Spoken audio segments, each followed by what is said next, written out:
መንገድ ላይ ሰላም እንባባላለን። ከዛ እየተያየን የተዋወቅን ስንመጣ ሻይ ቡና ማለት ጀመር ነው። ከዛ እሱም ነገረኝ እንደሚወደኝ እኔም ደግሞ በቃ አስብበታለሁ አልኩኝ። የሴትነቴን እንትን አልኩ። ከዛ ወደ ፍቅር ገባን ማለት ነው። አመት ከ7 ወር አመት ከ8 ወር ግን በውጭ በጓደኝነት ነበረ ይኖር ነው። ከዛ ከአመት ከ7 ወር ጓደኝነት በኋላ ተጋባችሁ? ከዛም በኋላ ተጋባን። በሰርግ ነው በ80 ያላችሁ? አቡዬ እሱ ጋር ነው ስህተቴ። በጣም ትልቁ ስህተቴ እሱ ጋር ነው። 80 አይደለም 80 ሳይሆን የኔ መታወቂያ የአዲስ አበባ ነበረ፣ የሱ ደግሞ የመስሪያ ቤት ብቻ ነበረ።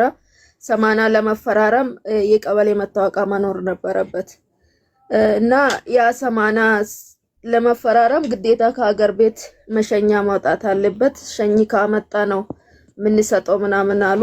እኔ ተከራይቼ የምኖርባቸው ሰዎች ለኔ ያወጡልኝ ለሱ ሊያወጡ ነበረ፣ ግን ሸኝ ከሌለ መጫን አይቻልም ምናምን ተብሎ በሱ ምክንያት ሳንፈራረም እኛ ወረቀት ብቻ ነው እንደ ዋና ፍቅራችን ነው ምናምን ብሎ ግን ቀለበት ተደርገን ጎረቤት እኔ ተከራይቼ የነበርኩበት ቤት እኔ ስራ ቦታዬ 5 ሰው 7 ሰው ምናምን በተገኘበት ነበረ ሰርጋችን ቀለበታችን ተደርጎ አንድ ላይ የሆነ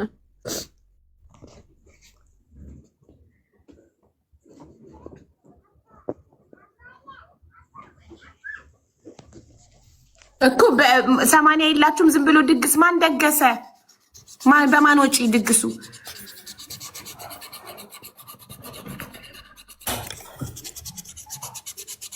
ምን አልሽኝ አቡዬ? ወጪው ማን ደገሰ? ማን ደገሰ? 80 ሳይኖራችሁ ዝም ብሎ ድግስ ብቻ። ድግሷን ማን ደገሳት? በማን ወጪ? ድግስም አይባልም። እኔ የምሰራባቸው ሰዎች ዝም ብሎ ሚሳ እነሱ አደረጉልን። እሱ ቀለበት ገዛ። ከዛ በዛ ነው የተደረገ ማለት ነው። አንደኛ ነገር እኔ የክፍለ ሀገር ልጅ ነኝ። እናት አባቴ ያልዋሉበት ነው። ድግሱም ራሱ ምንም ትርጉም የለውም። እኔ 80 ሲደረግ 80 ሲናደርግ ማሬ ወይንዬ የኔ ጥያቄ ያንቺና የማቲን ፕሮግራም ድግሱን ወጪው ማን ቻለ ነበር ጥያቄ። ጓደኞቻችሁ? ወጪው እኔ የምሰራባቸው ሰዎች ምሳ ቻሉልን። የ7 ወይ የ8 ሰው ምሳ ቻሉልን። መጠጥ ምናምን ደግሞ እሱም እዛ ያሉ ጓደኞቹም እኛም እንደዚህ አገጫጭተን ነው። አካሌ ቻለ የሚባል ነገር የለውም። በጣም ጥሩ። እሺ ከዛ አብራችሁ መኖር ጀመራችሁ ከፕሮግራሙ በኋላ አንድ ቤት? አዎ ከፕሮግራሙ በኋላ እኔም ክራይ ከምከፍል ለብቻ አንቺም ክራሽን ከምትከፍይ ለብቻ ብለን አንድ ላይ የቤት ክራይ ቁጠባ ማለት ነው። ማን እሺ ማን ከፈለ ታዲያ? የቤት ክራይ አጋጭታችሁ እየከፈላችሁ? ኖ እሱ ይከፍል ነበረ። እኔ የምሰራው ያው ለቤታችን ነው የምናውለው። እሱ የምሰራው እኔ የምሰራው ለጊዜው በጣም ጥሩ ልጅ ነበረ። ለጊዜ ማለት ነው ደሞዙን ተቀብሎ ሲመጣ ሁሉንም ያነሳ ይሰጠኝ ነበርና የቤት ክራይ ከፍል። ለምን ያህል ጊዜ ኖራችሁ እንደዛ አንድ ቤት? ለምን ያህል ጊዜ? ለ3 አመት አንድ ላይ ኖረ። ወለዳችሁ? አልወለድንም። ተነጋግረን እሱ እኔ ሰው ሀገር መሄድ ስለ አስፈልበት አንዴ ልመርቅና ከዛ እንቀጥላለን። ወይኔ የሚዩት አድርጊ። ይቅርታ እናቴ ቡናው እንዳይበር እና እናቴ ብትኖር እሷ ታሳድግልናለች። አንቺ ከሄድሽ እኔ ብቻ ማሳደግ አልችልም። የት ነው ለምን ነው ስደት የምትሄጂው? አልገባኝም። ለምንድን ነው ስደት? አዎ ቅድም እሱን ለማስተማር ብለሽናል። አንቺም እሱም ኢትዮጵያ ውስጥ እየኖራችሁ አጋጭታችሁ የቤት ኪራይ እየከፈላችሁ እየበላችሁ እየጠጣችሁ እየኖራችሁ ነበረ 3 አመት ሙሉ መከላከያ እየተጠቀምሽ እርግዝና እንዳይፈጠር አይደል? ከዛ በኋላ 3 አመት ኖራችሁ ከ3 አመት በኋላ አንቺ ወደ አረብ ሀገር የት ነው የሄድሽው? ሱዳን ካርቱም ነው የሄድኩት። ሱዳን ሄድሽ እሱን ለማስተማር? ስንት አመት ቆየሽ ሱዳን? አጠቃላይ 6 አመት ነው የቆየሁት። 6 አመት ሙሉ ሱዳን እሱን ስታስተምሪ ስታስመርቂ ቆየሽ? አዎ እስከ 4 አመት እሱን አስተምሬ አስመረኩት። ክረምትና በጋ ነበረ ትምህርቱ። እዚህ 4 ኪሎ ወደ እንትን ዩኒቨርሲቲ ውስጥ እና 4 አመት እሱን አስተማርኩኝ። 1 አመት ደግሞ ኮሌጅ ነው ወይስ ዩኒቨርሲቲ ነው? ኮሌጅ፣ የግል ኮሌጅ እየከፈልሽ ነው ያስተማርሽው? የግል ኮሌጅ ነው። 4 ኪሎ አካባቢ ስማር ነበር። ኦኬ። ልክ እናት ልጇን ለማስተማር እንደምትሰደደው ማለት ነው አንቺ እሱን ለማስተማር የተሰደድሽው? አይ ለልጅ እኮ ዋጋ በከፍሎ ኑሮ ምንም አይመስልም ነበረ። ልጅ እኮ ቀሪዬ ነበረ። እሱ ጥሎኛ አይሄድም እኮ ልጄ እኮ አብዬ። አሁን እዚህ ሀገር ፊሊፒኖች ልጆቻቸውን ኮሌጅ ውድ ስለሆነ ለልጆቻቸው የኮሌጅ ለመክፈል ነው የሚመጡት። እኛ ኢትዮጵያውያን እንኳን ገና ሳንወልድ ነው ቤተሰቦቻችንን ለመርዳት ነው የምንሰደደው። እነሱ ህይወታቸውን ኖረው ታውቃለሽ አንዳንድ ጊዜ እንዶ የኔ ያለማወቅ ብቻ ሳይሆን እዛን ጊዜ የተደፈነው አእምሮዬ ምንድን ነበረ የደፈነኝ ነበረ ብዬ አሁን በጣም የሚጸጽተኝ በቃ እዛን ጊዜ የተደፈነ ለምንድን ነው አእምሮዬ የተደፈነ ምናምን እያልኩ ነበረ። የ20 ምናምን አመት ልጅ ነበርኩ በዛ ሰዓት። እና እሺ ምን ነበረ የምትሰሪ ሱዳን ሀገር? ሻይ ቡና ሰራ ነበረ። ቤት ተከራይቼ መኖሪያ ተከራይቼ ነው። ስራ ቦታ ተከራይቼ 2 ቦታ ተከራይቼ ነበረ የምሰራውና ቆንጆ ስራ ነበረ ምሰራ የነበረው። እየሰራሽ አዋጪ ነው ሻይ ቡና ሱዳን ሀገር ነበረ በፊት? ደቡብ ሱዳን ሳይገነጠል በፊት አሪፍ ስራ ነበረ ምሰራው። እሺ 4 አመት ሙሉ ሱዳን ውስጥ ሻይ ቡና እየሰራሽ በየወሩ ለሱ ነበር የምትልኪው? አረ ወርም አልቆይም። እኔ ወርም ቆይቼ አላቅም። ብር ካገኘው በቃ ወደሱ ነው ማስገባው። እሺ 4 አመት ሙሉ አስተምረሽ ከዛ በምንድን ነው የተመረቀው? በአካውንቲንግ ነው የተመረቀው። እሺ ተመርቆ ከዛ ስራ ያዘ? ስራ አልያዘም። እዚህ አዲስ አበባ ስራ ከመያዝ እሱ ለካ እኔ ሄጄ በጣም በቃ አእምሮዬ ላይ ደግሞ አለቅም ያለኝ እስካሁን ድረስ ስቲል እረሳለሁ ብዬ መርሳት ያቃተኝ እኔ ከሄድኩኝ ከአመት በኋላ ነው ፍቅረኛ የያዘው የነበረውና ፍቅረኛ ይዞ ለካ ቢሩት ልኳል። እኔ ከሄድኩ በኋላ ማለት ነው ይዞ ቢሩት ልኮ። እሺ ቢሩት ልኮ እሷ 2 አመት ሰርታ ተመልሳ ገብታለች ወደ ቤቴ ማለት ነው። እኔ ሳልመለስ እኔ እዛው ሆኜ እኔ ሳልመለስ እሷ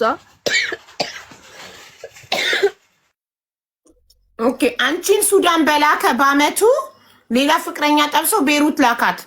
እሷ ደግሞ ቤሩት 2 አመት ሰርታ መታ አንቺ ቤት ውስጥ አብራ ከሱ ጋር መኖር ጀመረች። ያው የክራይ ቤት ነው አንቺ እና እሱ አብራችሁ ትኖሩበት የነበረው ቤት ውስጥ።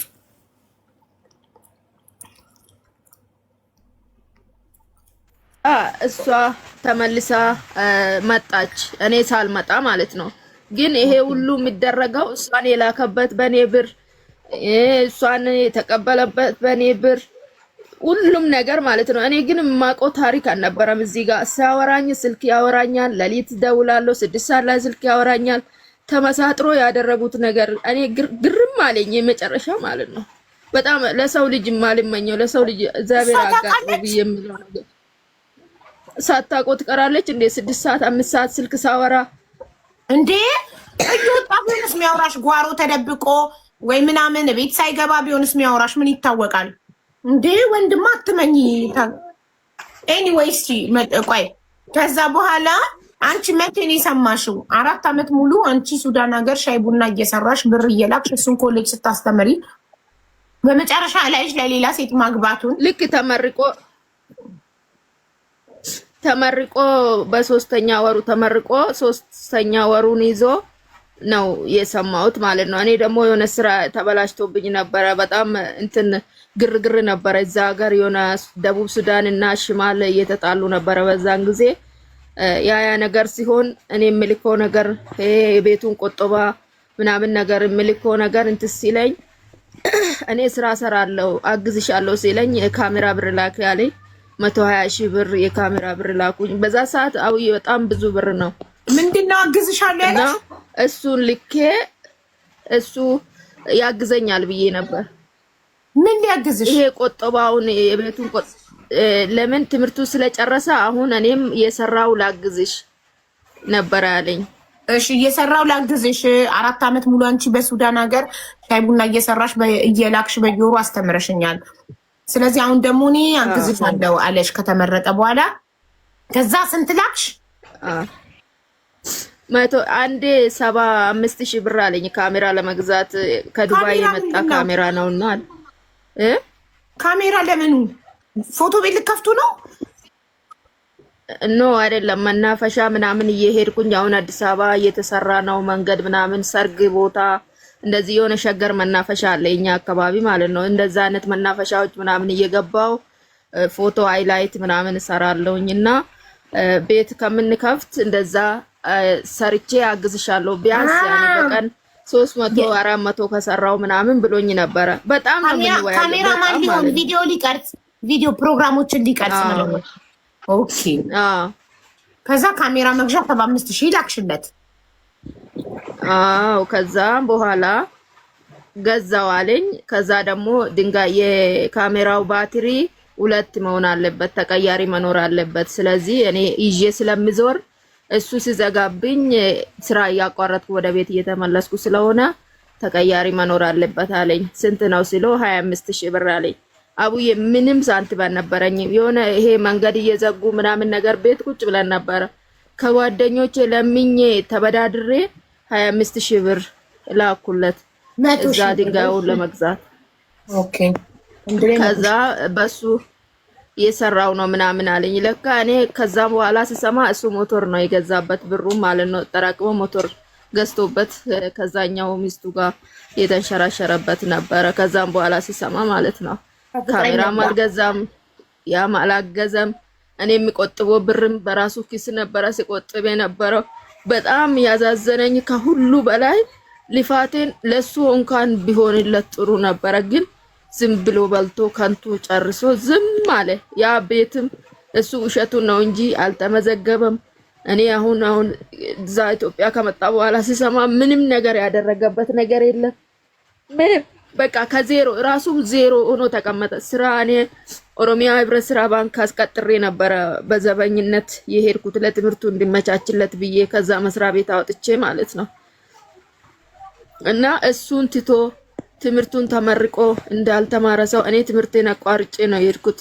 እኔ እሱ ከተመረቀ በኋላ መጥቼ የሆነ ሱቅ ነገር ከከፈትን እሱም ያግዘኛል ማታ ቀጥላለሁ ትምህርቴን ብዬ ነበር የሄድኩት። ግን ኢንሜ ሙሉ በላኝ አቡዬ።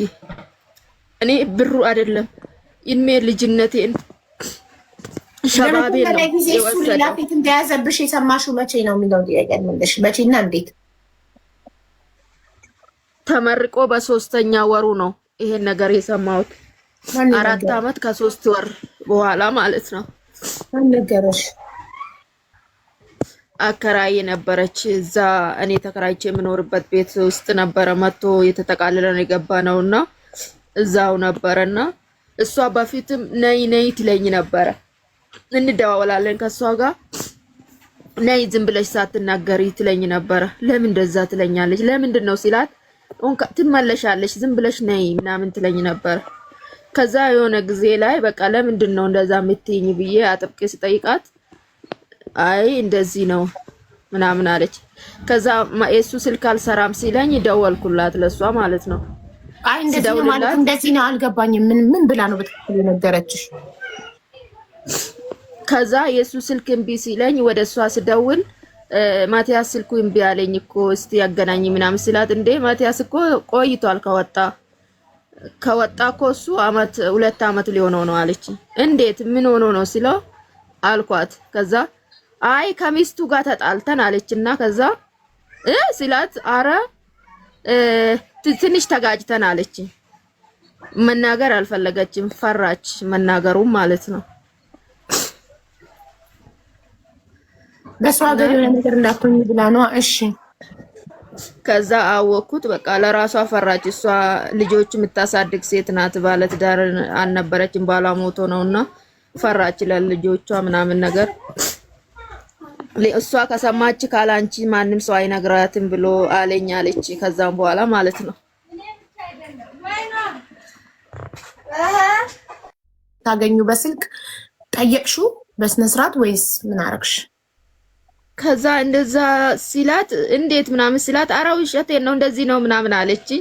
እዛን ጊዜ እሱ ጋር ደወልኩኝ። እሱ ጋር ደውዬ ንገሪኝ ብዬ እሷ ሳጨናንቃት ወይንሽ እኔ እሷ ናት የነገረች እንዳትይኝ አደራሽን በእናትሽ ልጆቼን ለልጆቼ እንትን እላለሁኝ እባክሽን በእናትሽ በአባትሽ ይዤሻለሁ ብላኝ አልናገርም ብዬ ዝም አልኳት። ከዛ እንደዚህ ነው አንቺ ሄደሽ አመት ከ3 ወር ራሱ አልሞላም እሱ ልጅቷን አመት ውስጥ አንቺ ሄደሽ አመት ውስጥ ያዛት ብሩት ላካት 2 አመት ሰርታ መታ ተመልሳ ገባች። እኔ ነይ የሚልሽ የነበረው እሷ ሳትመጣ አንቺ እንድትመጪ ነበረ ነይ ዝም ብለሽ የሚልሽ የነበረው ብላ ነገረችኝ። ከዛ ምንም አላልኩም። አቡዬ ከስራ እየገባውኝ ነበረ ታውቂያለሽ። የቤቴ በር ግቢ በር ጠፍቶብኝ አልፌ ሄድኩኝ። የትና የት አልፌ ሄድኩኝ የመጨረሻ ማለት ነው። ግራ ገባኝ ታውቂያለሽ። በሰው ሀገር ላይ በጣም ሙቀት ነው ሀገሩ። የመጨረሻ ታውቂያለሽ የሆነ በቃ ህይወት እዛች ጋር አቆመች ነገር። እኔ አለሱ ማንንም አላውቅም። እኔ መጀመሪያ ትዳር ነበረኝ በልጅነቴ ነው በ11 ዓመቴ ያገባሁት። ምንም መሲ ቤት አማራ አንዴ ወይኒ አንዴ ትዳር ብሎ ነገር የለም። ሰላም ሎተሪ ቆርጥ በስህተት 18 ሺህ ትርፍ አስገብቼ ነው ለመስዬ ደረሰኙንና ስልክ ቁጥርሽንና ያስተናገደሽን ከስተመር ሰርቪስ ቁጥር 3ቱን ብቻ ሌላ ኮተት አልፈልግም። መሲ ቤት አማራ ያንቺን ስልክ ቁጥር ወይኒ ፈጣሪ እንደምትላንካት ያንቺን ስልክ ቁጥር ያስተናገደሽን ከስተመር ሰርቪስ ስልክ ቁጥር እና ደረሰኙን 3ቱን ብቻ ላኪ፣ ገንዘብሽ ይመለሳል። አለቀ። እሺ ወይኒ ቀጥ አሁን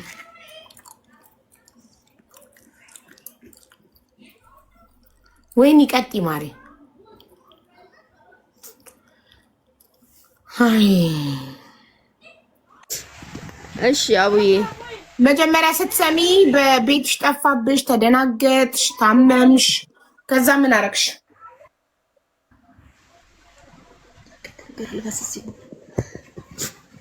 እና ከዛም በኋላ ለሱ ደወልኩት። አላመንኩትም፣ ሴትዮዋን ራሱ አላመንኩትም ታውቂያለሽ። ለሱ ደወልኩት። እዛ ለሱ ደወልኩና ሰራልኝ ስልኩ ማለት ነው። በማግስቱ ደወልኩኝ። እዛን ቀን አደርኩኝ። ምንም የሆነ አረ ይሄማ ውሸት ነው፣ እውነትማ ሊሆን አይችልም። ለምን እኔ የኖርኩት ለሱ ነው የምኖረው፣ ለራሳችን ለሁለታችንን ነው እየኖርኩ ያለው። የሰው ሀገር ላይ ስንት ነገር እያሳለፍኩ ያለው ይሄ ነገር ይፈጠራል ብዬ ጭራሹንም መገመትም አልችልም። እኔ በፍጹም አልገምትም። ከዛ ደወልኩለት በማግስቱ።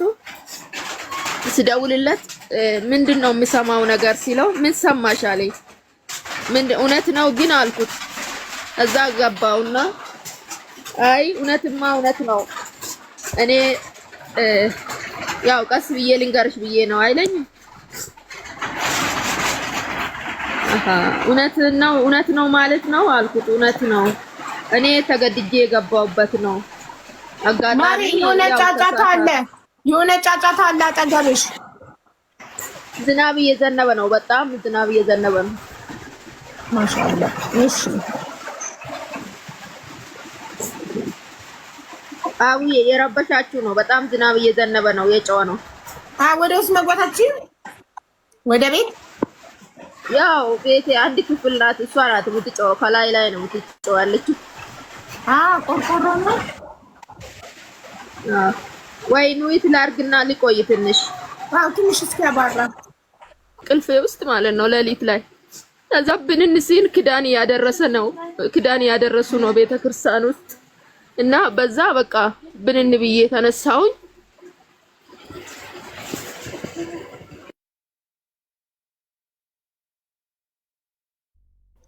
ለምንድን ነው የሆነ ሰዓት ላይ ሚት የምታረጊውማ?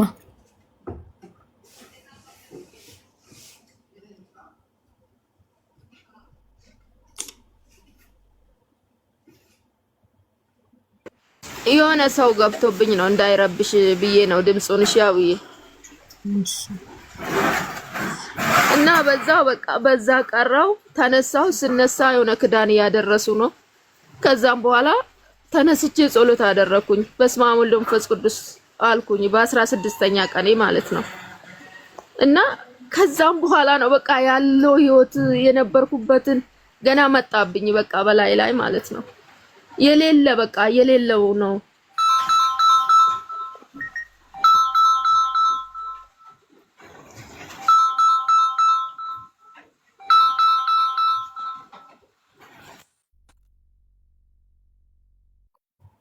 ወይኔ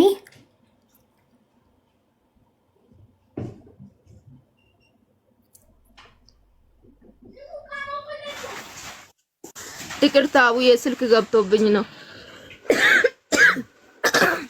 እሺ እና ከሰማሽ በኋላ ከዛ በኋላ በቃ ራሴን መወቀስ ጀመርኩኝ። አባት ያ የተሰጠኝ አባት እዛ አንድ አባት ነበረ። በቃ ወደ ቤት አደርሰኝ አልኩት። ጓደኛዬ ቤት አደረሰኝ። የሰው ሀገር ላይ በቃ ከንቱ ሆንኩኝ ታውቃለሽ፣ ከንቱ በቃ ከዛም ያለውን ነገር ያሳለፍኩት እንዴ ለኔ ለሱ መኖሬን ምኔ ነገር በቃ አሁን ገና ወደ አእምሮዬ ተመለስኩኝ። ትዝ እያለኝ መጣ። አእምሮዬ ስቼ ነበር። እኔ የሰው ልጅ አእምሮ ስቶ ዳነ ምናምን ሲባል እኔ ውሸት ይመስለኝ ነበር፣ ግን በራሴ ላይ አየሁት አቡዬ፣ በራሴ ላይ ማለት ነው። ግን በእግዚአብሔር እጅ ምንም ክኒን ሳልወስድ ምን ሳልል በቤተ ክርስቲያን ውስጥ 15 ቀን ተኝቼ በ16ኛ ቀን የነቃሁትና ከዛ በቃ አሁን ለሱ መደወል አለብኝ። ግን ለምን እንዳደረገ ልጠይቃት አልኩት፣ ለጓደኛዬ ማለት ነው። በቃ ትደውሊ፣ ትንሽ ተረጋጊ፣ አንድ ሳምንት ምናምን ይሁንሽና ትደውያለሽ አለች። አንድ ወር ምንም ስራ ሳልሰራ የሷ ቤት ተቀመጥኩ። የሷ ቤት ማለት ነው። ምንም ሳስበው ግራ ይገባኛል ታውቃለሽ አቡዬ። መሆን በቃ እንዴት ይሆናል? እኔ እኮ ለሱ ነው የተሰደድኩት። ሁለተኛ ነገር እሱን ለማስተማር ነው። ከተማረ ጓደኞቼ እንደዚህ ደረሱ። እኔ እናቴ ስለሞተች አልተማርኩም። ትምህርቴን አቋርጬ ከ10ኛ ነበር አቋርጦ የመንግስት መስሪያ ቤት የገባና እኔ እንደዚህ ሆኜ ምናምን ስለሚለኝ በቃ እሱም የጓደኞቹ እኩል ይሁን፣ እኔም ደግሞ የኔ ባሌ ነው። እሱ ከተማረ ለኔም ኩራት ነው። አንደኛ ነገር የራሳችንም ኑሮ እናሻሽላለን ብዬ ነበረ ይሄን ሁሉ ውስጥ የገባሁት ማለት ነው። እውነቴን ለመናገር ምንም እኔ ጓደኞቼ ዱባይ ላይ ነበሩና አንዷ መስታወት ስትወለውል ወርቃ ባራ ላይ ሶና መታ ነበር። ዱባይ ጀምሬ ነበር ሱዳን ከመሄዴ በፊት እና ልክ እሷ ባራ ላይ ሶና ስትመጣ እኔ ሰው ሀገር አልሄድም ብዬ ተስፋ ቆርጬ ነበረ። ግን ያው እዛ ደግሞ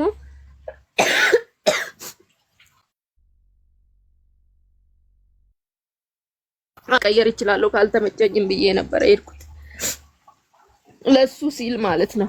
ሰው ግን ለሰው እየኖረ ሰው ለአንቺ እየኖረ እንዴት ያ ሰው ትከጃለሽ? እንዴት ያ ሰው እኔ አሁን ብሩን ብቻ ሳይሆን ኢንሜ ላይ ተጫወተ ታውቃለሽ። ከ10 ምናምን አመት በላይ ካወቅሽ በኋላ ስንት አመት ቆየሽ ሱዳን? ካወቅሽ በኋላ እሱ አዎ እውነት ነው ልነግርሽ ብዬ ምንድነው ለምንድን ልነግርሽ ብዬ ያልነገርኩበት ምክንያት ምንድነው ያለው? እነግርሽ ብዬ ነበረ ግን ፈርቼ ዝም አልኩት አለኝ። ስለዚህ ወድጄ አይደለም በድንገት አርግዛብኝ ከዛ ወንድሞቿ እንዳገባት አስገድደውኝ ነው ሲልሽ አመንሽው ይቅርታ አረግሽለትና ቀጠላችሁ። 2 አመት ቆየው ከዛ በኋላ ያልሽኝ መሰለኝ ሱዳን። በአጠቃላይ 6 አመት ነው ሱዳን። አንድ አመት ከ7 ወር ነው። 1 አመት ከ6 ወር ነው ይሆናል እንደዛ ይመስለኛል የቆየውትና በዛ 1 አመት ከ6 ወር ውስጥ ታወሩ ነበር፣ ትደዋወሉ ነበር። እንዴት አወራለሁ? ከዛም በኋላ በቃ እሱ ብሎ ካረገኝ ከዛም በኋላ ምንም ነገር እንትን የሚለው ነገር እሱም ማገኝበት አድራሻ ምንም ነገር የለም። የኔ ሲም ነበረ ይዞ የነበረው እዚህ ኢትዮጵያ ያለው እኔ ያወጣሁት ሲም ነበረ። እዛ ሀገር ስለማይሰራ ብዬ ለሱ ሰጥቼ ሄድኩት። እሱን ጣለው። ከዛ በቃ በምንም ላገኝ አልችልም። እሱ የሐዋሳ ልጅ ነው። እኔ እዚህ አዲስ አበባ ነው የተዋወቅነው። ቤተሰቦቻችን የሉበትም። የሱን ቤተሰብ አላቅም። የሱ ወንድሞች ግን 2 ወንድሞች መጥቶ ነበር የኛ ጋር እዚህ አብረን በንኖርበት ሰዓት።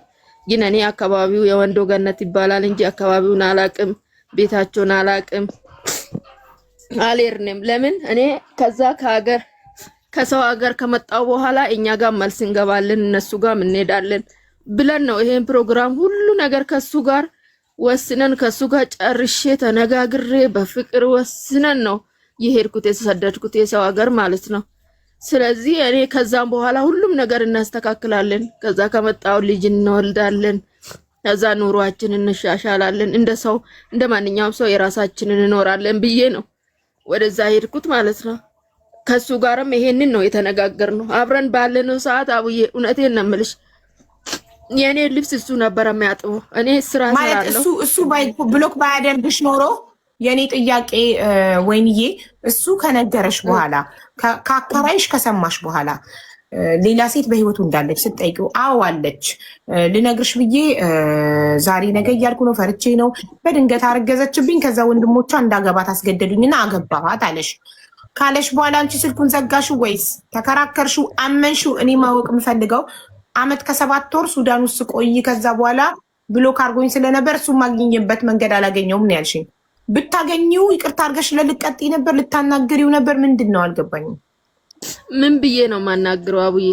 እኔ እኮ ይሄ ሰው እኮ ሙሉ ህይወቴን እኮ ሰጥቼው እኔ የራሴ ሰው ነው ብዬ ነው ከራሴ በላይ እሱን እንደማምን ታውቂያለሽ። እኔ በጊዜው ምን ሆኜ ነበር እላለሁ አሁን ላይ ሳስበው ማለት ነው።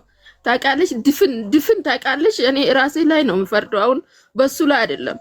ድፍን በቃ ድፍን ያልኩ እሱን ብቻ ከኢትዮጵያ ውስጥ የሱ አካውንት ብቻ ነው ያለኝ። የወንድሞቼ እኔ ታላቅ ነኝ ከቤታችን የወንድሞቼ የአባቴ ስልክ ምናምን አልነበረኝም። እነሱ ክፍለ ሀገር ናቸው በዛ ሰዓት። ያክስቴና ያጎቶቼ ምናምን ነበሩኝ። እነሱ ጋር ራሱ አልደውልም የሰላምታ የበዓል እንኳን አደረሳችሁ ለማለት ካልሆነ ምንም ነገር እሱና እሱም ብቻ ነው እኔ የማውቀው ማለት ነው። እና ይሄንን ሰው እንዴት ነው እሱ በግድ ነው ብሎኝ ምን ብዬ ነው ይቅርታ ማረግለት? እስቲ ይቅርታ ሲደረጋል ወይስ እንዴት ነው? እስቲ አንቺ የምታስቢው?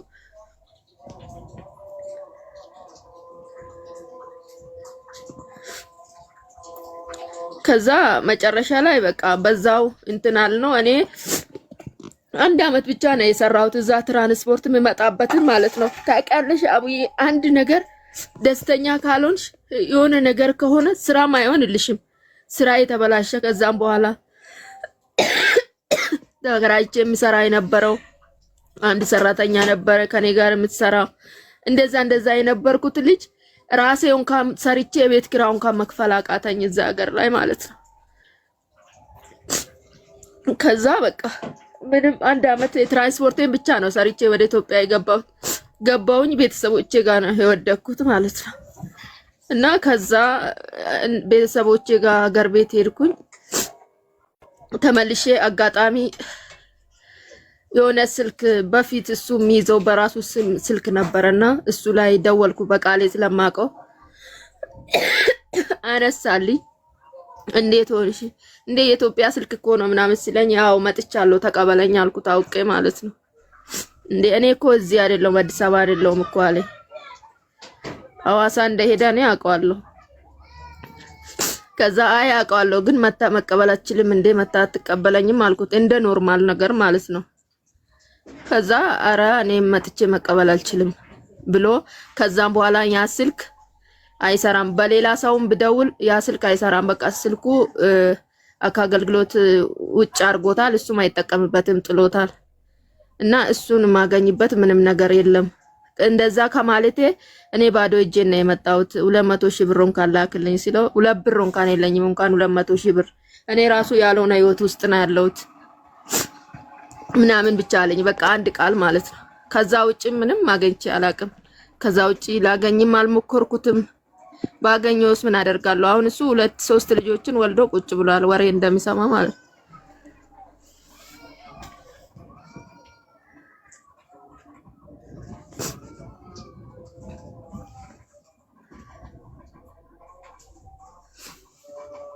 እና አመት ከ7 ወር ሱዳን ላይ ቆየሽ፣ ስራው ተበላሸብሽ፣ ከዛ ወደ ኢትዮጵያ ገባሽ አይደል? ገብተሽ ቦታ አረፍሽ። ቤተሰቦቼ ጋር ሄድኩ ክፍለ ሀገር። ከዛስ እሱን አገኘሽው? እሱ ከየት አገኛለሁ? እኔ ወደ ኦሮሚያ ክልል ነኝ፣ እሱ ሐዋሳ ነው። አንድ ሀገርም አይደለንም። ሀገራችን እዚህ አዲስ አበባ ነው የተገናኘን እንጂ አሁን ይሄ ጉዳይ ከተፈጠረ ስንት ዓመት ሆኖ? ኢትዮጵያ ከሱዳን ወደ ኢትዮጵያ ከገባች ስንት ዓመት ሆነሽ? አሁን አውዬ 5 ዓመት ሊሆነኝ ነው። አጫሉ የሞት አካባቢ ነው የገባሁት። 5 ዓመት ሙሉ አላገኘሽው? ኧረ የለም እሱ ከዛ በፊት እኔ ኢትዮጵያ መጥቼ ከዛም በኋላ ወደዛ ተመልሼ እጄ ነበረ ወደዛ ሀገር ማለት ነው። ከዛ ከሄድኩ በኋላም ጦርነት ይሄ የሱዳን መንግስት ዑመር በሺር መውረጃው ሰዓት ነበረ። በቃ ተበለሻሸብኝ ሁሉም ነገር። በቃ ታውቃለሽ አንድ ጊዜ አንቺ ህይወትሽ ላይ ያለው ጠባሳ ሁሉ ነገርሽን ነው አበለሻሽቶ ይዞ የሚሄደውና ከዛ ተመልሼ ከሄድኩ በኋላ በሆነ ኬዝ ደግሞ እዛ ታሰር ነው የሆነ የዛ ሀገር ዜጋ አሽሽ የኛ የምንቀመጥበት ቦታ አካባቢ ጥሎ ሄደ። የዛ ሀገር ፖሊስ ያዘን አሰረን። ኤርትራኖችም ነበሩ ከኛ ጋር እኛ ኢትዮጵያኖች ነበር ነው። አብይ ስልጣን የያዘ ጊዜ አብይ ሱዳን ካርቱም መጥቶ ነበረ። ለሱ እሱን አቀባበል እናደርግ ጥሪ ተደርጎልን ሄደን ነበረ። ከዛ ተመልሰ ስንመጣ የሆነ ኮሚቴዎች ምናምን ነበሩ ኢትዮጵያ ኤምባሲ ላይ እነሱ ጠርቶን የምስጋና ምናምን እየተገባበዝን የሆነ አበሻ ቤት ምግብ ቤት ነበረ። እዛ ቁጭ ብለሽ ቡና እያለው መጥቶ ከውጭ እያባረሩ መጡ ፖሊሶች ማለት ነው። ያባረሩ ሲመጡ ልጁ እኛ ስር ዝም ብሎ ጣል አድርጎ ወደ ሽንት ቤት ዞር ብሎ ሄደ። አነፋናፊ ውሻ ይዞ ነበሩ። ከዛ ያ ውሻ ከኛ ስር ከኛ ጠረጴዛ ስር ያን ፌስታል አነሳ። ሲያነሳ ምንድነው ስንል የኛ ስደተኞች ስለሆነን አንድ ላይ በቃ ወደ 26 ሰው ምናምን ነበር አንድ ላይ እስር ቤት አስገቡን። ከዛ እኔ አሺሽ አቡዬ ልጥ ይሁን ሉቄት ይሁን ጥቁር ይሁን ቀይ ይሁን እኔ አላቅም። እዛን ቀን ያየሁትና ይሄ እናንተ ናችሁ እዚህ ጋር እንትን ያላችሁ አሉ። ከውጭ ያባረሩ እየመጡ እያዩ ወደኛ አላከኩት ስደተኞች ስለሆነን ብቻ ማለት ነው። ከዛ በቃ ታሰር ነው። እዛ ሀገር ደግሞ ብዙዎቹ ሊያውቁ ይችላሉ። በእንደዚህ አይነት ኬዝ የተያዘ ሰው ወይ ይሰቀላል ወይ እግዚአብሔር ፈቅዶ ከሆነ በትልቅ ብር ይቀየርለታል እንጂ ይሞታል። የአገራቸው ሸሪያ እንደዛ ነውና ከዛ የኤርትራ መንግስት ኢሳያስ አፈወርቂ የነሱ ዜጋም ስለነበረ የነሱ ዩኤን በብር ይቀየርልኝ ብላ ጠየቀችው። የነሱ ቆስላ በእኛም የነሱ ወጥቶ እነሱ እንዴት ይቀራሉ ተብሎ በጣም በከፍተኛ ብር ተጠይቀን ወጣን ማለት ነው። ግማሹ ዩኤን የኤርትራ መንግስት ዩኤን ከፍሎልን 150 ሺህ ብር የዛ ሀገር ብር ከፍለን ባውንድ ወጣን። ከዛ እዛ ተመልሼ 2 ዓመት ሳይሞላ ውስጥ ነው ይሄን ሁሉ የተፈጠረው። እዛ ደግሞ ተመልሼ የሰራሁትን ደግሞ እዛ ላይ ታውቂያለሽ፣ አንድ ጊዜ ከቤትሽ የተበላሸ ነገር ውጭ ላይ የሚከተልሻል። አቡዬ በጣም አስጠላኝ። እዛ ስምንቶ ነበረ ስንተኛበት የነበረው እዛ አሁን የሚያስለኝ ነገር እዛ ነው የያዘኝ ማለት ነው። ወቅቱ ብርድ ሰዓት ነበረ የተያዝነው። እዛ ስምንቶ ላይ ተኝቼ ነበረ። እዛ ቅዝቃዜ እስካሁን ይኸው ያስለኛልና በዛው እንደዛ ሆነን ከዛ ልክ እንደወጣሁኝ ነጭ ደም ሴሏ አልቋል ምናምን ተባልኩኝ። ኮማ 10 ቀን ተኛ ሆስፒታል። ከዛም በኋላ ያለኝ ፍሪጅ ምናምን ነበረ፣ ቲቪ ምናምን ነበረ። ተከራይቼ ስለምኖር ስለነበረ ሙሉ ዕቃ ነበረኝ። እሱን ሽጬ አምቦባ ምን ሁሉም ሸጥኩኝ፣ ታከምኩበት። ከዛ ወደ ኢትዮጵያ ለመመለስ አሰብኩኝ። ሰለቸኝ፣ ታውቃለሽ፣ መረረኝ በቃ ሁሉም ነገር ማለት ነው። ከዛ ሱዳን ደግሞ ረብሻ ነበራት፣ አስለቃሽ ጭስ፣ መንገድ ይዘጋል፣ ምን ስራም ሁሉም አልሆነም። እዛ ወደ ኢትዮጵያ መጣሁ። ኢትዮጵያ የመጣሁበትን ታውቂያለሽ አቡዬ? ከዚህ ከኢትዮጵያ ብር ተልኮልኝ የትራንስፖርት ማለት ነው። የትራንስፖርት ብራዘር ብር ልኮልኝ ነው ወደ ኢትዮጵያ የመጣሁት። 20 ሺህ ብር ከዚህ ተልኮልኝ ወደ ኢትዮጵያ አዲስ አበባ ገባሁ። እዛ ታምሜ የለው ምናምን ብዬ ነበር ያስላኩት። እኔ ግን ትራንስፖርት አድርጌ አዲስ አበባ ገባሁ። አዲስ አበባ አየር ማረፊያ ኤርፖርት ስደርስ 6000 ብር ነበረች ኪሴ ውስጥ ማለት ነው። የኢትዮጵያ ብር 6000 ብር ይዤ አዲስ አበባ ገባሁ። ማንም የሌለበት ቦታ የሆነች ጓደኛ የነበረች እሷ ተከራይታ የነበረችበት ቤት ደባል ከሷ ጋር ተቀመጥኩኝ። ቁጭ አልኩ። እዚህ ጋር ቁጭ ብዬ ከዜሮ ስራ ጀመርኩ። ከዜሮ ማለት ነው። ቤተሰቦቼ ኢትዮጵያ እንዳለው ውጭ እንዳለው ነው የሚያውቁት እንጂ ኢትዮጵያ እንዳለው አያውቁትም። ምን ስራ ጀመርሽ? አይዞሽ የኔ እናት። ምን ስራ ጀመርሽ? ሻይ ቡና ስራ ጀመርኩኝ። እዚህ ያው ሞዋም ስላለኝ ወይስ ተቀጥረሽ? ኖ ያቺ 6000 ብር ይዤ መጣሁ። ከዛ ኮሮና ገባ። ኮሮና ሊገባ አንድ ወር ስቀር ነበር አጋጣሚ የመጣሁትና ኮሮና ገባ። ያቺ 6000 ብር አለቀች። አቡዬ ምን ትሆናለች 6000 ብር ኢትዮጵያ ላይ? ከዛ አሁንም ስልክ ይዤ ነበረ። በርግጥ ስልክ ነበረኝ። ከዛ ለሲስተር ደወልኩላት። ሲስተር አረር ነበረች እዛን ጊዜ። ለሷ ደወልኩላት። ብር አነሰኝ ለሆስፒታሉ አልኳት። 7000 ብር ላከችልኝ እሷ ማለት ነው። በጓደኛ ያስገቡት ምናምን አልኳት። እሷ በጓደኛ 7000 ብር ላከችልኝ። ከዛ 7000 ብር ላይ ቤት ኪራ 2000 ብር ነበረ። ከጓደኛዬ ጋር 1000 ብር አገጫጭተን ነበረ። ወጣ ያለ ቤት ነበረ የተከራየችው። አዲስ አበባ ይሁን እንጂ ወደ ኦሮሚያ ክልል አካባቢ ነበረ ወጣ ብላ ተከራየች።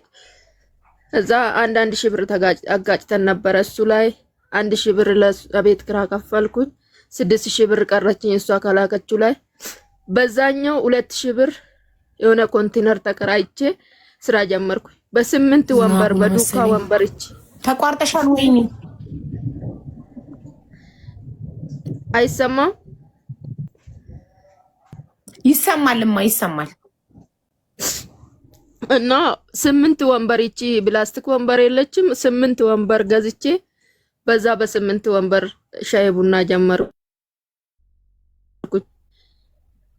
በዛው እየሰራሁኝ ቁርስም ምንም መስራት ጀመርኩኝ።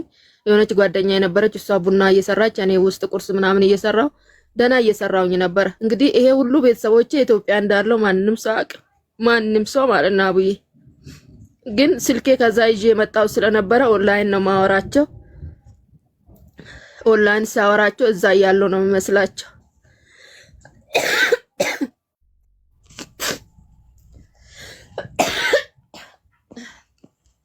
እና በዛው እንደዛ እየሰራው ነበረ 2 አመት እንደዛው እያልኩኝ መስራት ጀመርኩኝ። እግዚአብሔር ይመስገን ደና እየሰራው እያለ በቃ አሁንማ ሰርቼ አገር ቤት ሄዳለሁ፣ እናቴን አያለሁ፣ ቤተሰቦቼን አያለሁ ብዬ ተስፋ አድርጌ ነበር። ከዛ በአገር ልማት የመጣው አጋጣሚ የኮሪደር ልማት አነሳኝ። ከዛም በኋላ ከኋላ የቀረ ቦታ ነበር። አባው ሀስጠኝ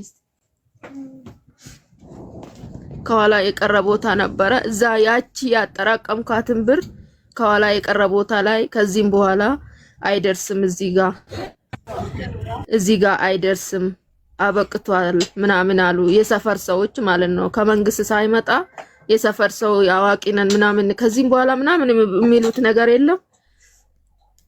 እና በዛ በነሱ ሰራን ከኋላ ማለት ነው። ከባለቤቶቹ ጋርም ተጋግዘን እኔም ጨምሬ ሰራው። ቢያንስ ያኔ እክራው 2 አመት ሳልከፍል በዛው ተሳስበን እሰራለሁ ብዬ ነበረ ያጠራቀምኩትን እቁብ ገብቼ ምናምን ያጠራቀምኩትን እዛ ላይ አዋልኩት። እዛ ላይ አውዬ ጠላትሽ እንደዛ ይሁን 8 ወር አልሰራውበትም። መልሶ መንገዱ ደረሰ።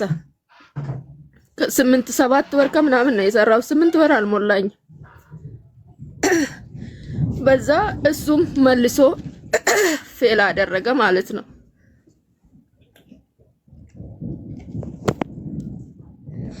ከዛም በኋላ በቃ አሁን ምንም አማራጭ አጣው። እቤት ገባው። የምሰራበት የነበረ እቃ አሁን ይሄ አዲሱን ቤት ሰርቼ ከገባውበት በኋላ ሌላ ገብቼ ነበረ። ወንበር ምናምን ጨማምሬ ነበረ። ደህና ሆኖ ነበር። እዛ ሁለተኛ ፌል ሲያረግብኝ ገባው። 2 ወር እንደተቀመጥኩኝ ደግሞ አሁንም ተቀምጬ ምን ላድርግ? እቃው አለኝ። ስለዚህ መስራት አለብኝ አልኩኝ። አሁንም ወጣው ከፈልኩኝ። የ3 ወር ከፍዬ ስራ ጀመርኩኝ። አሁንም አሁን ደግሞ በቃ የመጨረሻ ሰው እዛ ሰፈር እኔ የምሰራበት ሰፈር አካባቢ ኮሚቴዎች ምናምን ነበሩ። ከዚህም በኋላ አይደርስ ምናምን በቃ ደካማ ሰፈር ስለሆነ ከዚህም በኋላ በቃ ሰፊ ነው መንገድ እዚህ ጋር ነው በቃ ከዚህም በኋላ አይደርስም ተብሏል በማለት ብቻ ነው መንግስት ሳይወስንልን መጥቶ እንደዚህ እዚህ ድረስ ነው ሳይለው ሰው ዝም ብሎ በራሳቸው ነው የሚወስኑት። አዋቂ ነን የሚሉት እዚህ ሰፈር ውስጥ ማለት ነው። አሁንም የ3 ወር አጥቼ ከፈልኩ ተበድሬ ከፈልኩ የ3 ወር ማለት ነው። እዛኛውም ሲሰራ ወደ 400 ሺህ ብር በላይ ነበር የወጣበት። ያኛውን ቤት ስናስተካክል የመጀመሪያ ማለት ነው ከጓደኛዬ 190 ሺህ ብር ከአንድ ጓደኛዬ ወስጄ ነበር። እሱን እንኳን መክፈል ይቅርና እኔ ያወጣሁትን እንኳን ሳልመልስ መመለስ ይቅርና ቤት ክራውን ራሱ ሳልችል ነው የፈረሰብኝ። ከዛ 3ኛ ተከራየው። አሁንም አስፋልት ዳር ነው የመጨረሻ በቃ ቦታ አልደረሰም ተብሎ የመጨረሻ ፈረሳ 3ኛ ዙር ነው የፈረሰው የኛ ሰፈር ማለት ነው። ግን ይሄ ሁሉ የሆነው በመንግስት ሳይሆን በሰፈር አዋቂ ነን በሚሉት ኮሚቴዎች ጠይቀናል። ከዚህም በኋላ እዚህ ድረስ ነው በሚሉት ነገር አንሸራተቱኝ ጣሉኝ የመጨረሻ ማለት ነው። ከዛ 0 ላይ ገባው። አሁን እቤት ከገባውኝ ይሄው አመት ከ7 ወር ነው። መስከረም 16 የዳመራ ቀን ነው ወደ ቤት የገባው ታውዬ። ዝም ብዬ ቁጭ አልኩኝ በቃ ምንም ማድረግ አልቻልኩኝ። ከዛ አንድ እህቴ የሚላት እንደ ጓደኛዬ ናት እንደ እህቴ ማያት ባለ ትዳር ናት። ከሷ ላይ 80 ሺህ ብር ተበድሬ ነበር የጀመርኩ እንትን ያልኩት ማለት የ3 ወር የከፈልኩት የነበረው እና ከአንዷ 50 ሺህ ብር ተበድሬ ነበር። 80 እና 50 ሺህ ብር ተበድሬ ነበር እቃዎችን ማወርድበት ማነሻው ምኑ የመጀመሪያውን ሳልከፍል 2ኛ 3ኛ ኢዳ ገባውበት። ከዛ በቃ አሁን እሱ መጨረሻ ላይ እንትን ሲል ቁጭ አልኩ ቤት። ሰው ልጅ ይበላል ይጠጣል። አንድ ልጅ አለኝ እሱ ኬጂ ተማሪ ነው። ልጅ ከየት መጣ እንዴ? ሳትወልዷል እንዴት? አይ ከሱ ሳይሆን አገር ቤት በሄድኩበት ከዛ ተመልሼ በሄድኩበት እሱ ፌል ካደረገ በኋላ ለሆነ አገር ልጅ ጋር ተዋውቄ ነበረ። በዛ አጋጣሚ በስህተት ተፈጠረ እሱ ማለት ነው።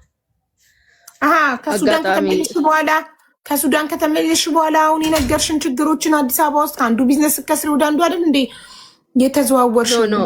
ለምን ዘለልሽ እሱን ፓርት ታዲያ? መጀመሪያ ልክ መጥቼ እኮ ወደዛ ተመልሼ ነበረ እኮ ይሄ እስር ቤት ምናምን ያጋጠመኝ ማለት ነው። ከመጣሁኝ በኋላ አመት ከ3 ወር ምናምን አገር ቤት ቆይቼ ነበር ወደዛ የተመለስኩት።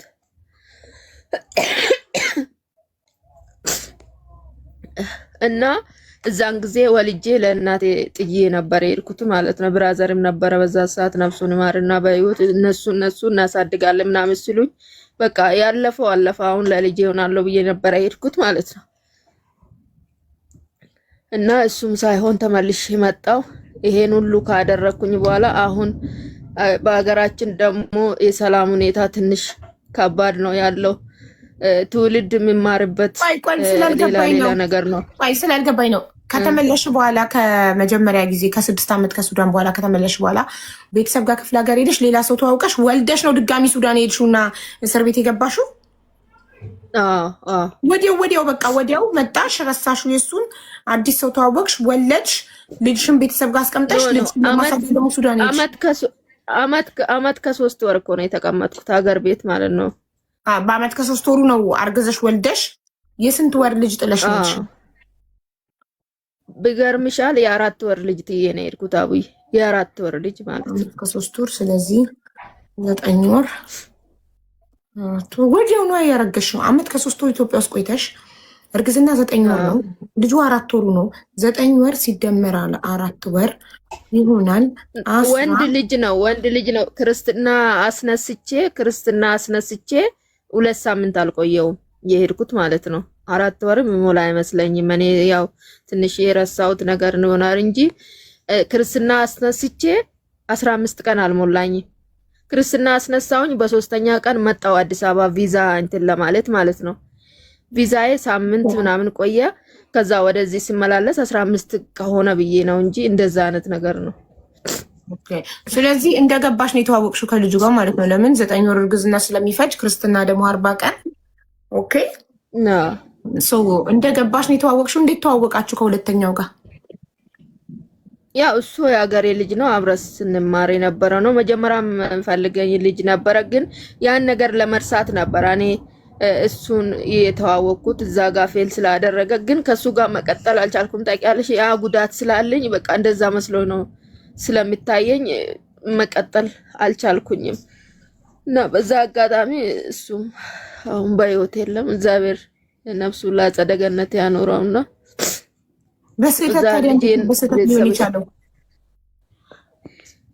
ያኔ እንቀጥላለን ብለን ነበረ መጀመሪያማ የጀመርነው፣ ግን እኔ መቀጠል አልቻልኩኝም። ታውቃለሽ ያው ያለኝ ጠባሳ ስላለ ልንግባባ አልቻልኩትም። ሁሉም ነገር እሱ መስሎ ነው የሚታየኝ። ወንድ ልጅ የሚባለው ነገር ለመርሳት ሞክራለሁ፣ ግን እሱ መስሎ ነው የሚታየኝ። በቃ ምንም እኔ እዛ ጋር ህይወቴን ሁሉም ነገር ለሱ ስለካረስኩኝ እንዴት እሱም እንደዚህ ሆነ፣ ይሄ ምን ሊሆንልኝ ነው ምናምን የሚብለው ነገር አለ አእምሮዬ ላይ ማለት ነው። ኦኬ ከዛ ከሱ ጋር በተዋወቃችሁ በ2 ወራችሁ አረገሽ፣ ወለድሽ። በወለድሽ በ40 ቀን ክርስትና አስነስተሽ ወደ ሱዳን መልሰሽ ሄድሽ። ሱዳን ደግሞ ስንት ጊዜ ኖርሽ ነው እንደገና ይሄ ሀሸሹን ሰውየው እናንተ ጋር ጥሎ በሱ ምክንያት እስር ቤት የገባችሁት? በስንት ጊዜ? አብይ ስልጣን ይዞ 2010 አልነበረም በኢትዮጵያ? እኔ ለማለት የፈለግኩትኝ ዓመተ ምህረቱን ሳይሆን ሱዳኑ ስንት ጊዜ ቆየሽ? በሁለተኛው ሄደሽ ከነ እስር ቤቱ ከኖርሽበት ጊዜ በአጠቃላይ ስንት ጊዜ? አዎ በአጠቃላይ 2 ዓመት ከ9 ወር 2 ዓመት ከ8 ወር እንደዛ ገደማ ይመስለኛል። 3 ዓመት። ስለዚህ ልጅሽ የ3 ዓመት ከምናምን ሆኖ ነው የመጣሽ ማለት ነው። ልጅሽ 3 ዓመት ሲሆን ነው የተመለሽው? ልጄ 3 ዓመት ከ2 ወር ነው። 3 ዓመት ከ1 ወር ነው ተመልሽ የመጣው። ኦኬ ምን ይዘሽ መጣሽ ለልጅሽ? 3 ዓመት ሱዳን። አይ ምን ይዤ መጣው? ከዚህ እኮ ብር አስልኬ እኮ ትራንስፖርት እኮ ትደውይለት ነበር? ትጠይቂው ነበር ልጅሽን?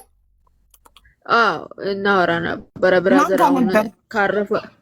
አሁን ካረፈ ብራዘር 4 ወሩ ነው አሁን። በነገራችን ላይ ሀዘን ላይ ነው ያለሁትና ነፍሱን ይማረው። ወንድምሽ ነበር የሚያድገው? አዎ ቤተሰቦችም አሉ፣ ግን ያው አንድ ቤት ስለሆነ እናቴም አያቶችም አሉ። ግን ይበልጥ ደግሞ የወንድሜ ሚስት ነበረች የምታሳድገው የነበረው ምጫት ስለነበረች የእሷን ቱት እየጠባ ምናምን ነበረ ሲያድግ የነበረ። እሷ ስላለች ነው እኔም ወደዛ ሄድኩት። ኦኬ ጥሩ። እና አሁን ከተመለሽ በሁለተኛው ከተመለሽ በኋላ አሁን ምን እየሰራሽ ነው ላይ? አሁን ልጅሽ ስንት ዓመቱ ነው? አሁን ስንት ዓመቱ ነው ልጅሽ?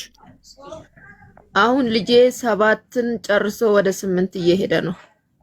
ስለዚህ የዛሬ 5 ዓመት አይደለማ አንቺ እኮ ያልሽው ቅድም የዛሬ 5-6 ዓመት አጫሉ ሲሞት ነው ወደ ኢትዮጵያ የመጣሁት ከሱዳን አልሽ። የዛሬ 8 ዓመት ነው አጫሉ የሞተው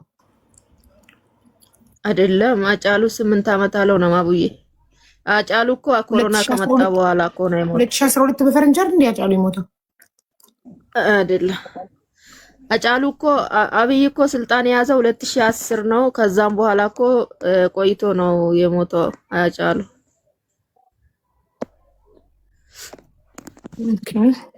ስለዚህ ይሄኛው ሰውዬ ከካደሽ በጣም ረጅም ዓመት ሆኖታል። ወደ 8-9 ዓመት ሆኖታል ይሄኛው ከካደሽ። በሁለተኛው ከሱዳን የመጣሽው ነው የዛሬ 6 ዓመት አጫሉ የሞተ ጊዜ። ይኸው 6 እያሉ ነው።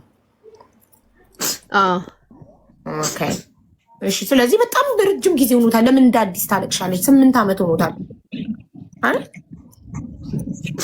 አዎ እኔ ስለሱ አንስቼ ሲያወራ አንዳንድ ጊዜ ይቀለኛል። ታውቃለሽ ከቤተሰቦቼ ማውርቼ አላወጣውም።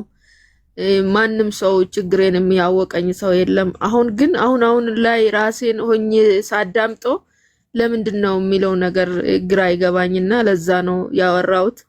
ግን ዋና ኮንቴኔ አሁን በጣም በቃ አጠቃላይ እኔ ችግር ውስጥ ነው ያለሁት በጣም ማለት ነው። እርቅ ማዕድ ራሱ የሄድኩት ለዛ ነበረ። ሞያ አለኝ አቡዬ፣ ሼፍ ነኝ። እርቅ ማዕድ እኮ ሰው የሚሄደው እኮ ለመታረቅ ነው። እርቅ ማዕድ ማለት ሰዎችን የሚያስታርቅ ነው። ለዛ ነው እርቅ ማዕድ ላይ ቀርቤ ነበር። እስቲ ከማን ጋር ለመታረቅ ብዬ ጠየኩሽ። ለዛ ነው አይ አይደለም ለመታረቅ ሳይሆን ሌሎቹም ይማሩበታል። ሌሎቹ የእህት ወንድሞቻችን እንዳይሸወዱበት የማለት ነገር ነው። እዛ ላይ ግን መናገር እየፈለኩኝ ሳልናገር ያው የተገደብኩት ነገር ነበረ። ግን ቢሆንም እንደሆነ ሆኖ ግን ሰዎቹን ያስተምራል የሚለው ነገር ነው እነሱ ያስተላለፉትና እዚህ ላይ ግን ለአንቺ ልነግርሽ የምፈልገው ነገር እኔ አሁን ሙያ አለኝ፣ ባለሙያ ነኝ። ግን ተንሸራተትኩኝ አብዬ በጣም ወደኩኝ። በቃ ጎዳና ለመውጣት ትንሽ ነው የቀረኝ። እሱም ብቻ ሳይሆን ደግሞ የሁለትን ሰዎች እዛ ላይ የተገደብሽው ምንድነው ማሬ? ምንድነው እዛ ላይ የተገደብሽው? ለመናገር የተገደብሽው ያው ያለመረዳት ይሁን አላቅም።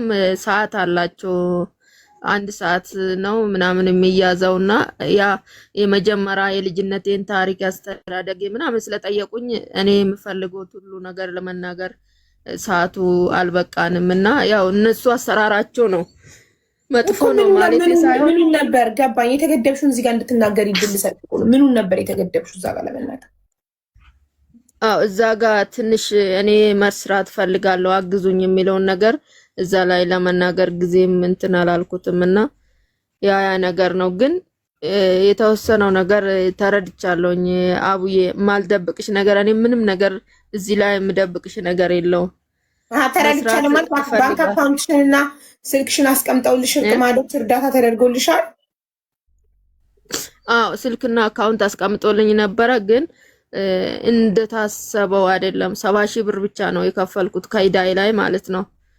አጠቃላይ 86 ሺህ ብር ነበረ እንትን ያለልኝ። አንድ እህታችን ከአሜሪካ 50 ሺህ ብር ልካልኝ ነበረ። ሌሎቹ 3 ሺህ 2 ሺህ ምናምን እያሉ 86 ሺህ ብር ተሰብስቦልኝ ነበር አብዬ እና 70 ሺህ ብር ለአንድ እህቴ ሰጠዋት ኢዳዋን።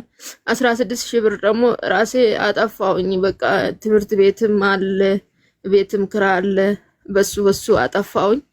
አሁን ግን እኔ በጣም በቃ እስር ቤት ሊገባ ትንሽ ነው የቀረኝ ማለት እችላለሁ። ለምን አንደኛ ነገር አንድ ጓደኛዬ ባሏ ሳቅ ነበር። ይሄን ብር 190 ሺህ ብር ያበደረችኝ አብዬ ባሏ አቅም ነበር። የተቀመጠ ብር ነው አንስታ እዛን ጊዜ ቤቱ ሲፈርስብኝ ስሪበት በቃ ሰርተሽ ትመልሻለሽ ብላ ሰጠችኝ። በጣም ወዳት ጓደኛዬ ናት ከየቴ በላይ ማለት ነው። ግን የሷ ትዳር አደጋ ላይ ጣልኩኝ በራሴ ጥፋት። ሁለተኛም ደግሞ እቺ ለምን አረብ ሀገር መተሽ አትሰሪም ማሪ? አሁን ልጄን ወደዚህ አመጣውኝ። እዛ ሀገር ላይ ጦርነት ምናምን ስላለ ለመማር አልቻለም። አሁን ልጄ እኔ ጋር ነው መማር ያለው። እኮ ዘመድ ወንድም አጎት አክስት ዘመድ ጋር አስቀምጠሽ ልጅሽን ትልቅ ነው። ለምን አረብ ሀገር የምትሸሰሪ? ዩር ወልካም ማሚ። ምንም ነገር እዛ ለመምጣት ለማንም መስጠት አልችልም። ግዴታ አገር ቤት ካልመለስኩኝ። አገር ቤት ደግሞ ብራዘር ነበረ እሱ አረፈ። አሁን በህይወት የለም። 4 ወሩ ነው ገና ካረፈ እና አባት እናቶች አያቶች ደካማ ናቸው። ሰው ነው የሚያገላብጣቸው። አያቴ ባራላይስ ነው። እናቴና የብራዘር ሚስት ብቻ ናቸው ትንሽ የሚንቀሳቀሱት። ሁሉም ደካማዎች ናቸው ክፍለ ሀገር ላይ ማለት ነው። ክፍለ ሀገር ላይ የሚያድጉ እኮ ብዙ ልጆች ማሪ፣ ክፍለ ሀገር ላይ የሚያድጉ እኮ ብዙ ልጆች አሉ በዚህ ሰዓት አይደል? በ40 ቀን እንኳን ክርስትና አስነስተሽ እኮ እዛ ክፍለ ሀገር ትተሽው ወጥተሻል አይደለም? አሁን 8 ዓመት ሆኖት ቀርቶ ሳለ እና ሰላም ነበረ በዛ ሰዓት፣ በጣም ሰላም ነበረ አገሩ ሰላም ነበረ። አሁን እዛ አካባቢ ምንም ልጅ የለም። ሁሉም ልጁን ይዞ ወጥቷል ከዛ አካባቢ። ምንም ነዋሪ የለም እዛ አካባቢ። ሁሉም ይዞማ አልወጣም። ይዞ መውጣት ሳይሆን ትምህርት የለም፣ የትምህርት የለም፣ ጤና ኤክስቴንሽን እንትን ሐኪም ቤት የለም፣ ብዙ ነገር የለም። ስለዚህ አሁን እኔ ትምህርቱ እንዳያመልጥበት ነበረ ያመጣሁት። በዛን ጊዜ እየሰራው ጊዜ ነበረ ያመጣሁት ማለት ነው። አሁን ደግሞ ኬጂ 3 ዘንድሮ ይመረቃል። ስለዚህ አሁን ይሄ ልጅ ከትምህርቱ ወደዛ መልሼ ሰው ሀገር ለመሄድ ምንም ነገር አልመጣልኝም። አቡዬ ታውቂያለሽ፣ ብሄድም መሄድ ይችላለሁ። የሰው ሀገር ሄጄ መስራት እፈልጋለሁ። ግን የነዚህን ልጆች ህይወት ትዳራቸውን በእኔ ምክንያት ትዳራቸው አደጋ ላይ ጣልኩኝ አቡዬ። በጣም ማለት ነው። እነሱ ኮመንት ላይም ስደት ይቅርባት እንርዳት እያሉ ነው። አካውንት ነምበርሽን ስጫቸው ማለት እና ለዛ ነው አቡዬ በጣም ይቅርታ። እዚህ ላይ ያላችሁ ችግር የለም። እነሱም እንርዳት ብለው ኮመንት ላይ ይፈልጋሉ መርዳት። የኔ ውድ አካውንትሽን ንገሪያቸው የኔ እናት። በራሴ ጥፋት ነው። በጣም ይቅርታ። እውነት እኔ ሴቶችን አሰደብኩት። በጣም ይቅርታ። በጣም ችግር የለውም። 8 ዓመት ያለፈው ታሪክ ነው። አታስቢ። ምንም ይቅርታ ማለት አይጠበቅብሽም ማሬ። ብዙ መርዳት የሚፈልጉ ኮመንት ላይ እንርዳት፣ ስደት ይቅርባት እያሉ ነው። እና አካውንት ነምበርሽን ንገሪያቸው።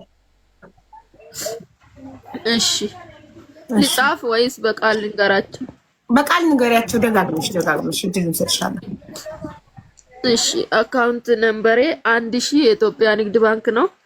1031 ቆይ እስኪ አንዴ እንዳልሳሳት ላውጣ። እሺ አምጪ ባንክ አካውንትሽን ቀስ ብለሽ ጊዜ ይሰጥሻል። አቡ እዛው ብትሰራ እኮ የምትሰራበት ከሰጣቸው ትሰራለች። እዛው ለምን ትሰደዳለች? ለምን ልጇን ጥላ ትሰደዳለች? ትክክል ናችሁ። ልጇን ጥላ መሰደድ የለባትም። አካውንት ነምበሯን ትሰጣችኋለች ከነ ሙሉ ስሟ እስከነ ሀያቷ ስጧትና ገንዘብ እዳዋንም ከፍላ ቢዝነሷንም ከፍታ ትስራ። ልጇን ጥላ ከምትሰደድ በልጇ ናፍቆት አረብ ሀገር መጥታ ልጇ እየናፈቃት ከምትሰቃ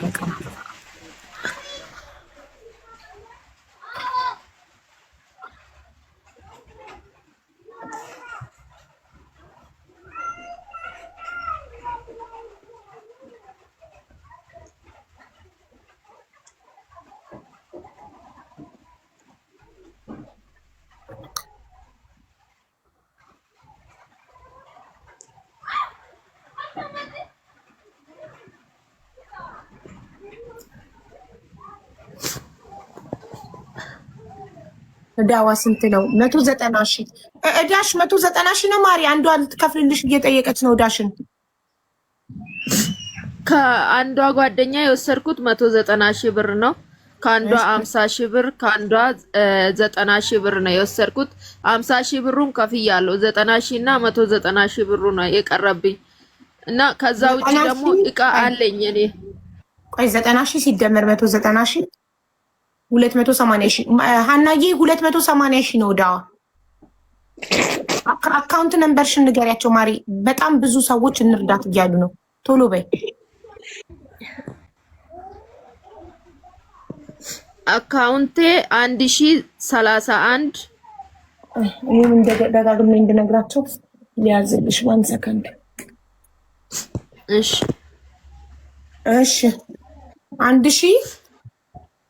1031 97 97